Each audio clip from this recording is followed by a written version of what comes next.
Hello everyone. So here I am back with another video. So in our last video we are studying about the idle panel policy. Okay.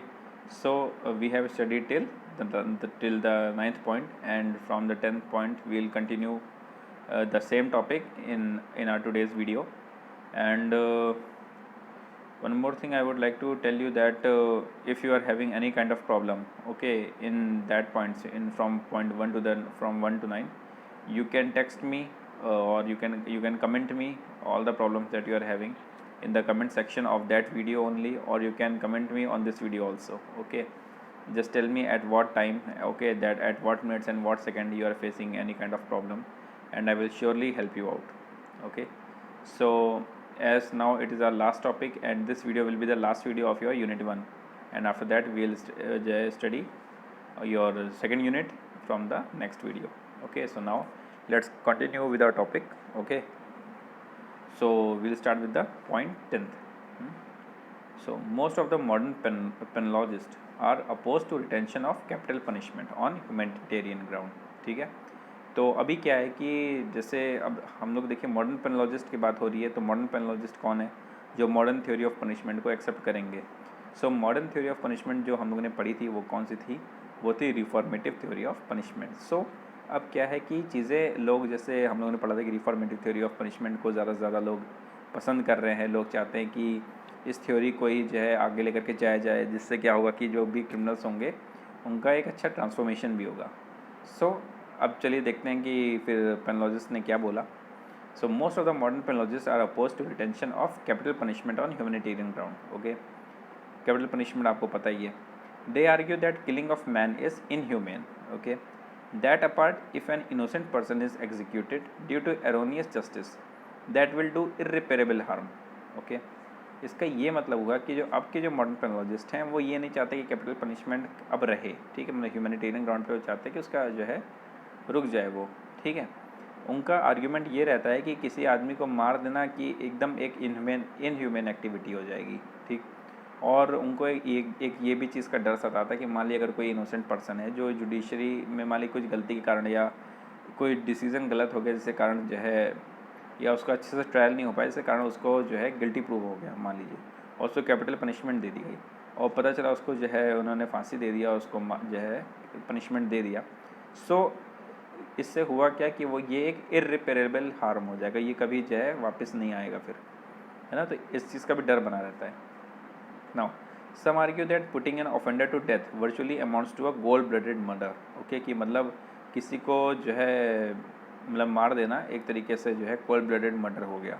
ठीक है, which serves no useful purpose. ठीक है, ऐसा कोई useful purpose नहीं है उससे, मतलब क्या हुआ, कोई क्रिमिनल सुधरा नहीं, हाँ आपने बस एक इंसान को मार डाला, इनका ये कहने का मतलब था। The real object of punishment being reformation and not destruction of the criminal. जो पनिशमेंट का रियल ऑब्जेक्टिव है, जो ये लोग समझते हैं मॉडर्न टाइम में, जो जैसे रिफॉर्मेटिव थ्योरी है, उसका रियल ऑब्जेक्ट इनका ये है कि जो भी क्रिमिनल है उसको जो है उसका इलाज करो, मतलब उसको रिफॉर्म करो, उसको एक अच्छा इंसान बनाओ, उसको मार मत डालो, है ना, उसको मतलब पनिशमेंट कैपिटल पनिशमेंट मत दो। ठीक है, देखिए तो वही है, the real object of punishment being reformation and not destruction of the criminal. Death sentence hardly serves any purpose. Okay, कि डेथ सेंटेंस से कोई ज़्यादा कोई पर्पस सॉल्व नहीं होता। This enlightened view is averse to the retention of capital punishment since it is glossary unjust and against the principles of humanity. कि मतलब वो जो प्रिंसिपल है वो against the principle of humanity है। ठीक, तो आगे बढ़ते हैं। इसको मैं अपना विंडो ऊपर कर देता हूँ। But it must also be pointed out that despite growing disinclination for avoiding death penalty, there is a growing reluctance to abolish। ठीक है, ये चीज़ समझ में आ गई होगी आपको। It is so because of general feeling that threat of infliction of death sentence itself proves an effective deterrent। ठीक है, इसका ये मतलब हुआ कि चलिए मैं आपको थोड़ा बताता भी चलता हूँ कि एक तो जो डिसइंक्लिनेशन हो रहा है, ठीक है, ये ग्रो हो रहा है कि जो है ये डेथ पेनल्टी को लेकर के। ठीक है, और जो है एक ये भी हो रहा है कि मतलब इसको भैया आप ख़त्म कर दो। ठीक है, अब ये दीजिए ही मत, इसको ख़त्म भी कर दीजिए। ठीक है, क्यों ऐसा हो रहा है कि एक जनरल फीलिंग है कि जो है एक डेथ सेंटेंस का एक थ्रेट है। ठीक है, कि मतलब और ये एक तरीके से इफेक्टिव डेटरेंस, जैसे डेटरेंट थ्योरी में हम लोगों ने जो पुराने टाइम में पढ़ा कि मार जी की कोई भी तरीके का भी जो है क्राइम में कुछ भी वो बहुत हार्श पनिशमेंट दी जाती थी, मतलब एकदम फियर बैठा दिया गया था। तो एक ये भी है कि ये लोग कहते हैं कि ये इफेक्टिव डिटरेंट की तरह काम करता है, किसी को कैपिटल पनिशमेंट दे देना, ठीक। Therefore, the ideal policy is to retain capital punishment in the statute book to be used in the rarest of rare case। तो इनका ये कहने मतलब था कि ठीक है, इसलिए अगर इसको रखना भी है कैपिटल पनिशमेंट को, तो फिर इसको केवल rarest of the rare case में रखा जाएगा, मतलब इसके अलावा और किसी भी तरीके के केसेस में कभी भी कैपिटल पनिशमेंट जो है नहीं दिया जाएगा। जैसा कि आजकल चलता ही, जैसे हम लोगों ने निर्भया कांड के बारे में भी डिस्कशन किया था, जिसमें देखिए वो जो 4 आउट ऑफ 6 एक्यूज्ड जो थे उनको कैपिटल पनिशमेंट दे दी गई थी, क्योंकि वो जो केस था उसका जो पूरे केस का सारांश निकला जो लास्ट में, वो यही निकला कि ये जो केस था ये rarest of the rare case था, क्योंकि उसकी बेचारी लड़की की इतनी बुरी तरीके से उसका गैंग रेप करके हत्या करी गई थी। सो वो मतलब एक rarest of the rare case था, जिसके कारण उनको फांसी की सज़ा दी गई थी। Now fact that okay, it is true that the test of rarest of the rare cases has not been accepted to many house of the कहाँ गया सॉरी, हाँ ओके, फिर से शुरू करते हैं। It is true that the test of rarest of the rare case has not been acceptable to many because of the fact that what may appear to be a rarest of the rare case to one judge may not necessarily appear to be so to another judge। एक चीज़ में और कही गई कि एक चीज़ और है कि जो rarest of the rare cases है, इसका टेस्ट कौन करेगा, कि मतलब कौन इसको पहचानेगा, कि कौन ऐसा कहेगा कि हाँ ये जो केस है ये रेयरेस्ट ऑफ द रेयर है। मान लीजिए कोई एक केस है जो ट्रायल के लिए किसी जज की कोर्ट में गया, अब जज को वो पर्टिकुलर जो केस था उसको जो है वो case rarest of the rare लगा, और उसने जो है जो भी एक्यूज्ड था उसको कैपिटल पनिशमेंट की सज़ा सुना दी। मान लीजिए अब लोगों का ये कहना है कि अगर क्या पता उसके कोई और जज बैठा होता जिसको ना लगता कि ये case rarest of the rare है, और शायद उसको कैपिटल पनिशमेंट ना मिलती, लाइफ इम्प्रिजनमेंट मिल जाता।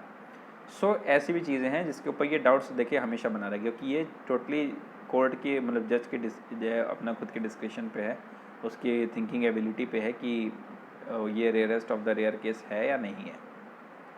Okay, the principle has however been incorporated in the judicial process by section 235(2)। अच्छा देखिए, अब सेक्शन 235(2) CRPC का है, इसमें एक प्रिंसिपल को ऐड किया गया, ठीक है।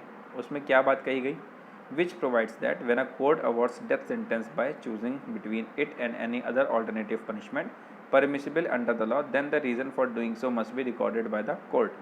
इसमें यह कहा गया कि अगर मान लीजिए कोर्ट के पास जब वो डेथ सेंटेंस अवॉर्ड कर रही है, उस टाइम पर अगर उसके पास कोई और भी ऑल्टरनेटिव है सज़ा देने का, लेकिन उसमें भी वो डेथ सेंटेंस को ही चूज़ कर रही है, तो उसको अपना जो है एक रीज़न जो है रिकॉर्ड कराना पड़ेगा कोर्ट से कि वो उसको ऐसा क्यों दे रही है। जैसे मर्डर के केस में और इन सब के केसेस में आपने सुना होगा कि 2 ऑप्शन होते हैं, या तो कैपिटल पनिशमेंट दे दीजिए या तो फिर उनको लाइफ इम्प्रिजनमेंट दे दीजिए। तो rarest of the rare case बोला जाता है कि हाँ ये rarest of the rare case है और इसी में इनको कैपिटल पनिशमेंट दी जाएगी। तो फिर उसमें होता क्या कि कोर्ट को रिकॉर्ड कराना था कि उनको ऐसी क्या क्या चीज़ें जो है ड्यूरिंग ट्रायल लगा, या ऐसी क्या क्या चीज़ें थी जो उनको लगी कि हाँ ये इसको rarest of the rare case बनाती है और इस पे जो है इनको देना बहुत ज़रूरी है, ठीक है। ये हो गया। Now moving on to the 11th point, punishment should include both compensation as well as imprisonment, ठीक। As a matter of general policy it would be ideal to prescribe reparation of payment of compensation for offences relating to property, while penal sentence with or without fine may be awarded for crimes against person, particularly for crimes against women and children। इसमें क्या कहा गया है कि जो punishment होगी, जो penal policy programme जो है हमारा, उसमें जो भी पनिशमेंट होगी वो 2 तरीके से होगी, कंपनसेटरी भी होगी और इम्प्रिजनमेंट वाली भी होगी, ठीक है। As a matter of general policy it would be ideal to prescribe reparation और पेमेंट ऑफ कंपनसेशन, ठीक है, for offence relating to the property. अब देखिए ऑफेंस कैसे होंगे, 2 तरीके के, एक या तो प्रॉपर्टी के अगेंस्ट होगा या तो किसी पर्सन के अगेंस्ट होगा। अगर प्रॉपर्टी के अगेंस्ट होगा तो जो भी विक्टिम होगा, ठीक है, उसको जो है कंपनसेट करेगा कौन, एक्यूज्ड, ठीक। लेकिन अगर वो अगेंस्ट द पर्सन होगा तो जो पर्सन होगा जिसने भी हार्म किया होगा उसको इम्प्रिजनमेंट कर दिया जाएगा। सो दोनों तरीके से हो गई, ठीक है। पेनल सेंटेंस विद और विदाउट फाइन, ठीक है। और अच्छी जो इम्प्रिजनमेंट होगा ये विद और विदाउट दोनों तरीके से हो सकता है, ठीक है। and this type of punishment is also can be used particularly for the crime against women and children. ठीक, चलिए अब हम लोग अपने 12th पॉइंट पे आते हैं.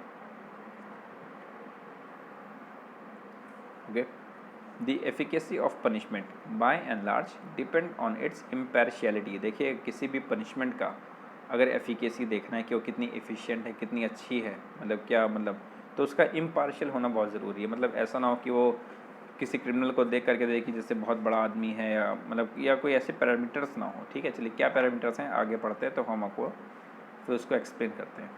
The penal policy should therefore be completely free from consideration, okay, as to the caste, creed, religion or status of the offender. So these are the parameters on which there should be no, okay, there should not be any kind of partiality, ठीक है, between the criminals. Okay, if a single act is, if a single type of crime is done by any two criminal or more than two criminal, so there should be no parameters on which there should be any kind of impartiality in giving them punishment. So what are the things like caste, creed, religion, status of the offender. कोई मतलब बहुत बड़ा आदमी है, उसने कोई crime किया, उसको कम सज़ा दी गई, या कोई बहुत गरीब आदमी है तो पता चला उसको बहुत सज़ा दे दी, है ना, तो ये सब चीज़ें ना हो. ठीक, चलिए इसको पढ़ते हैं. या देखिए कास्ट में भी होता है कि कोई बहुत बड़े घर का लड़का है, बहुत बड़े ऊंची जात का है, तो हुआ कि चलो इनको कम सज़ा दे दो, या कोई बहुत नीची जात का है तो उसको सोच के कि इनको की ज़्यादा से ज़्यादा सज़ा दो कि अगली बार ये ऐसा ना करें. सो कास्ट, क्रीड, कलर, रिलीजन, इन सबको लेकर कभी भी ऐसा नहीं होना चाहिए. ठीक है, चलिए इसको आगे पढ़ते हैं. It would B pertinent to note in this context that the failure of criminal justice during Mughal rule in India was solely due to the discriminatory nature of Muslim law. अब देखिए, अब आ गया, देखिए जय इसमें आपको रिलीजन के बारे में पता चलेगा कैसे रिलीजन के बेस पे बायसनेस दिखाई जाती थी पहले के ज़माने में. अब देखिए ये अब हम लोग थोड़ा हिस्ट्री को लेकर के पढ़ रहे हैं. अब लोग मैं एक जनरल बात आपसे कर रहा हूँ कि स्टूडेंट्स पूछते हैं कभी कभी कि सर हिस्ट्री पढ़ने का क्या मतलब. अगर जैसे हम लोग कोई भी एग्ज़ाम्स की तैयारी कर रहे हैं, कुछ भी कर रहे हैं, सो इसमें हम लोग को हिस्ट्री पढ़ने का क्या लेना देना है. जो अभी चल रहा है करंट अफेयर्स, या जो मतलब जानकारी हमारा जनरल नॉलेज है उसको हम लोग पढ़ लें, या जो हमारे कोर्स का उसको पढ़ लें. ये एग्ज़ाम में हिस्ट्री का इतना क्या ज़्यादा रिलेवेंसी है. तो हिस्ट्री से यही रिलेवेंसी सबसे ज़्यादा है कि जैसे अभी हमारा एक एडमिनिस्ट्रेशन वर्क कर रहा है. पुराने ज़माने में भी देखिए कई सारे मुग़ल रूल आया और कई सारे राजा हुए, हर्षवर्धन हुए, मतलब बहुत सारे राजा हुए, उनका भी अपना एक पूरा एडमिनिस्ट्रेशन था. तो उस टाइम पे उन लोगों ने अपने जो है शासनकाल में, अपने एडमिनिस्ट्रेशन में ऐसी क्या क्या गलतियां करी, है ना, कि जैसे कहते हैं ना कि एक समझदार आदमी जो होता है वो दूसरों की गलतियों से सीखता है, खुद गलती नहीं करता. सो यही देखने के लिए कि हिस्ट्री में क्या क्या गलतियां हुई हैं एडमिनिस्ट्रेशन में, राजा के द्वारा, प्रजा के द्वारा, मतलब उनके एडमिनिस्ट्रेशन में कैसे ऑफिसर्स थे, क्या गलतियाँ हुई. सो उन गलतियों से सीखा गया कि अच्छा ठीक है, ये गलतियाँ पास्ट में किया हमारे पूर्वज थे या जो भी उन्होंने पास्ट में की है, अब ये गलतियाँ हमें नहीं दोहरानी है. ठीक है, तो ये होता है मेन एम हिस्ट्री को जानने का कि आपके पास्ट में क्या हुआ है, तभी आप फैसला अपने प्रेजेंट का और अपने फ्यूचर का ले सकते हो. ठीक, तो चलिए पढ़ते हैं कि मुग़ल रूल में क्या होता था, एफिकेसी ऑफ पनिशमेंट कैसी थी. So, it would be pertinent to note in this context that the failure of criminal justice during Mughal rule in India was solely due to the discriminatory nature of the Muslim law of crimes and evidence. अब देखिए उस time पे क्या था कि एक discriminatory nature जो है बन गया था due to Muslim law of crimes. ठीक है, क्या होता था, वेयर अब मुग़ल रूल था तो सीधे सीधे बात होती है कि मुस्लिम लॉ ऑफ क्राइम ही होगा. ठीक है, चलिए क्या हुआ इसके बारे में हम लोग जो है थोड़ा जानने की कोशिश करते हैं. Where the offender happened to be a Muslim, he could be awarded capital punishment on the evidence of an infidel, that is the non-believer in the Muslim faith. अब मुग़ल रूल के टाइम में क्या होता है कि कोई भी पर्सन है, ठीक है, देखिए इसमें लिखा है, मान लीजिए कोई भी पर्सन, मतलब जो भी ऑफेंडर है वो मुस्लिम है. ठीक है, और वो मान लीजिए उसको मुस्लिम के उसमें विश्वास नहीं है, मुस्लिम धर्म में या मुस्लिम के उसमें विश्वास नहीं है अपने कौम में, तो उसको कैपिटल पनिशमेंट दे दी जाती थी. ठीक है, इससे होता क्या था कि लोग अपने धर्म के प्रति बहुत मजबूत रहते थे, मुसलमान अपने जो है धर्म के लिए, इसलिए उनको जो है कैपिटल पनिशमेंट देना जो है सही था. ठीक, अब क्या है, further the evidence of one Mohammedan witness was equivalent to 2 Hindus. ठीक है, मतलब अगर एक मुसलमान और एक हिंदू खड़ा हो जाए और कोई एक मुसलमान बोले कि साहब मैं जो बोल रहा हूँ मैंने ऐसा देखा, और एक दूसरा हिंदू बोले कि नहीं साहब ऐसा हुआ था, तो बात हमेशा मुसलमान की मानी जाएगी। ठीक, अगर दो हिंदू बोलेंगे कि नहीं साहब हमने भी ऐसा देखा था, और एक मुसलमान बोलेगा नहीं साहब मैं, तब दोनों की बातों को बराबर तवज्जो दी जाएगी, मतलब बराबरी की बात मानी जाएगी, दोनों की बात को तब कंसिडर किया जाएगा। सोचिए मतलब कि एक जय कितना ज़्यादा मतलब प्रायोरिटी दी जाती थी उस टाइम पे किसी मुस्लिम मोहम्मडन विटनेस को। देखिए लिखा है, further the evidence of one Mohammedan witness was equivalent to 2 Hindus and evidentiary value of 2 female witness was equal to 1 male witness. देखिए मतलब इसमें पहले तो हम लोगों ने रिलीजन के उस पर पढ़ा, सेकंड हम लोगों ने पढ़ा सेक्स के उस पर कि ये 2 लेडीज़ होंगी, अगर वो कोई चीज़ कहती हैं, कोई एविडेंस देती हैं, तो उनकी जो 2 लोग की मिला के एविडेंशियरी वैल्यू होगी वो 1 मैन के बराबर होगी। ठीक, तो मतलब आप ये समझिए कि अगर कोई एक मुस्लिम मैन है तो 2 विमेन की एविडेंशियरी वैल्यू मिला के एक मेल मेंबर की एविडेंशियरी वैल्यू 1 मैन की, और 2 मैन की एविडेंशियरी वैल्यू मिला करके 1 मुस्लिम मैन की। ठीक है, तो ये होता था। चलिए आगे बढ़ते हैं। A thief could be convicted only on the evidence of 2 men। अब देखिए, अब मान लीजिए कोई चोर है, ठीक है, अगर कोई चोर पकड़ा गया है तो उसको तभी कन्विक्ट किया जाएगा जब कोई 2 लोग आकर कह देंगे कि हाँ साहब मैंने इसको चोरी करते हुए देखा था। ठीक है, सो उसी को लिखा हुआ है that a thief could be convicted only on the evidence of 2 men। ठीक, चलिए अब आगे बढ़ते हैं। This amply evinces irrationality of, अब आगे बढ़ते हैं इसमें, मैं इस पेज को पलटता हूँ, पढ़ लीजिएगा। This amply evinces irrationality of, now irrationality किसने करी थी?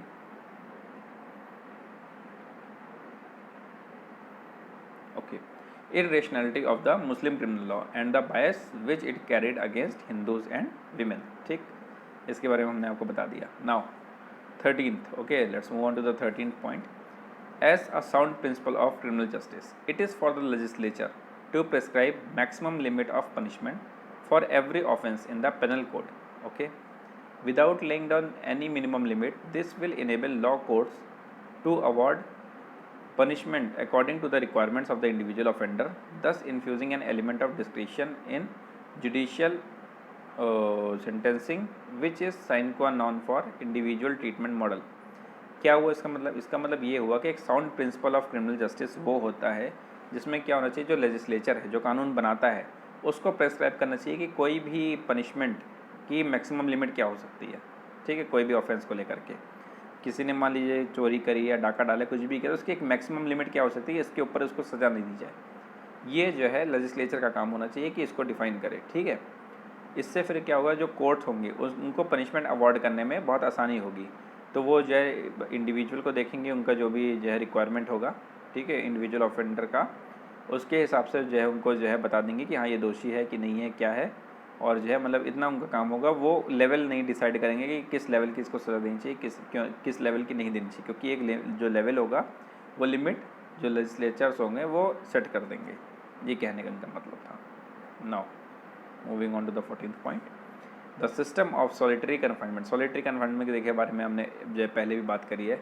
सॉलिटरी कन्फाइनमेंट और इम्प्रिजनमेंट आपने 2 टर्म पढ़े होंगे, तो मैं आपको थोड़ा सा इनके बारे में अंतर समझाता हूँ ताकि आप एकदम अच्छे समझ जाएंगे, क्योंकि सॉलिटरी कन्फाइनमेंट भी आप देखेंगे तो भी दिखाएगा कि कहीं क्या करके रखना।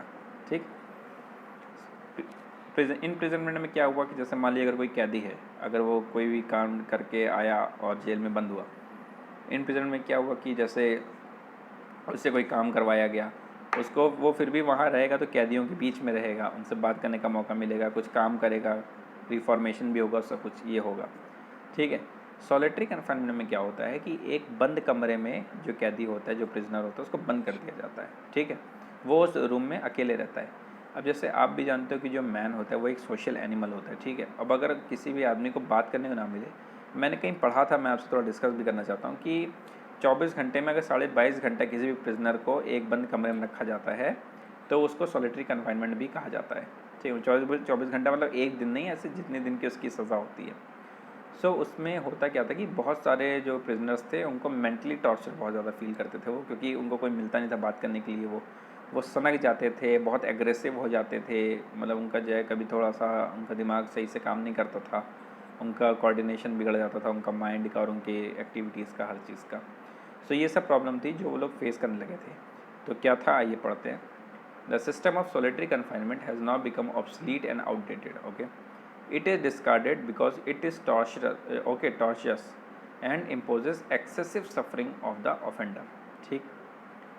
Modern penologists treat solitary confinement as a method of putting offenders to death without bloodshed. ठीक है, कि मतलब वो कहते थे कि जब बस खून खराबा नहीं होता वरना तो एक मौत के बराबर है. ठीक है, अगर आप किसी भी ऑफेंडर को एक बंद कमरे में रख दो जहाँ पे वो किसी से बिना मिले कोई बात ना करे, कुछ ना करे तो ठीक.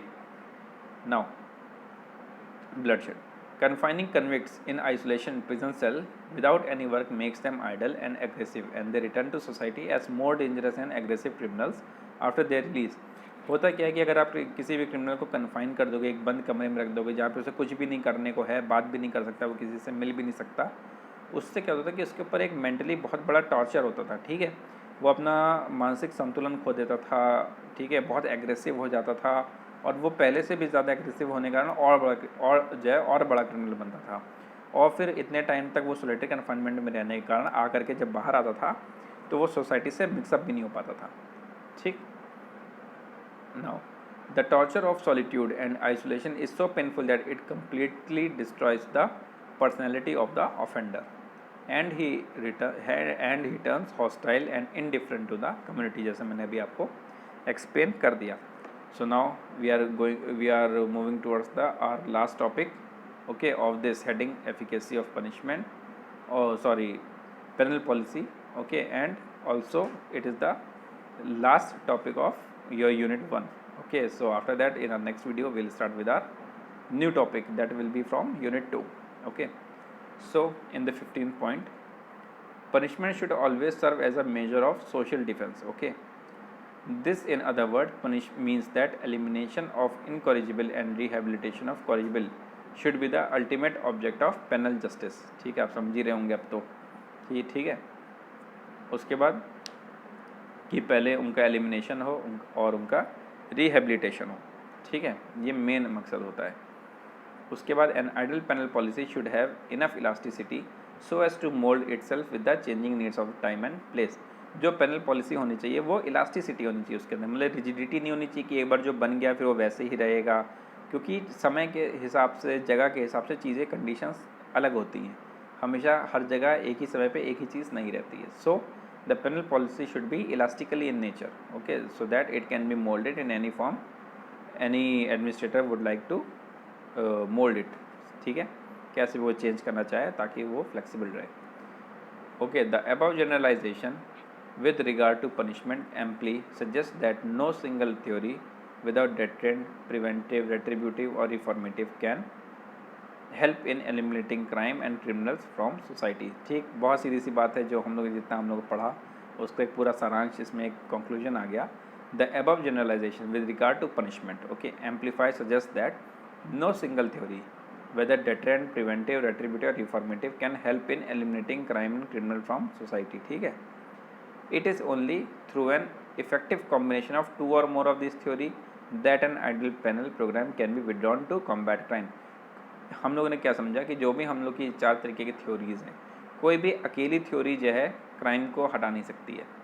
हाँ, अगर इनका कॉम्बिनेशन होगा, कम से कम 2 थ्योरीज का, ठीक है, कॉम्बिनेशन होगा इन चारों में से, तभी हो सकता है कि जो है एक अच्छा इफेक्टिव रहे, मतलब एफिकेसी रहेगी तो पनिशमेंट की बहुत अच्छे से, और जो है क्राइम्स को भी कॉम्बैट किया जा सकता है समय के हिसाब से. ठीक. Some socialist countries have explicitly mentioned in their criminal code the aims of sentencing the offender. This is indeed a welcome step which other countries should take note of while formulating their penal policy. Okay, so now अब ये तो जो है कुछ ज़्यादा ही हो जाएगा, जो ज़्यादा आपके कोर्स से बहुत ज़्यादा लेना देना नहीं है. सो यहाँ पर हम अपने इस टॉपिक को आज यहाँ पे रोकते हैं. ठीक है, so this was our last topic of unit 1. Hope you liked all the lectures which I have taught you in the unit 1, and if you like it you can share all the videos to your colleagues and other friends of different branches and law colleges also, and you can also give a like to the videos if you like all of the videos or any of the videos. If you are having any type of query, you can ask me in any chat section of any video, okay, and I'll surely help you out on that particular problem. Okay, so now after as we have completed this, so in our next video we'll start with with your unit 2. Okay, so let's have a quick revision. What are the topics of your unit 2? Okay, so the topic of your unit 2 are the punishment of offenders. Okay, I am reading out. Then some discarded modes of punishment: corporal punishment, whipping, mutilation, then transportation, public execution. Then punishment under the Indian criminal law, that is capital punishment, imprisonment, fine, prison system. Okay, then administrative organizations of prison, jail manual, power of prison officials, prisoners classification, then male, female, juvenile and adult, then under trial and convicted prisoners, that are constitutional imperatives and prison reform, prison management, prison rights. Okay, so these are the topics of your unit 2, and we will surely complete it within our target, within our stipulated time. Okay, so that your course can be completed within time before your semester exams. Okay, and after completing of your course, I am also planning to give you a quick exercises, okay, of different types of MCQs that can be asked in your semester exams. Okay, so that's all for today's video. Thank you.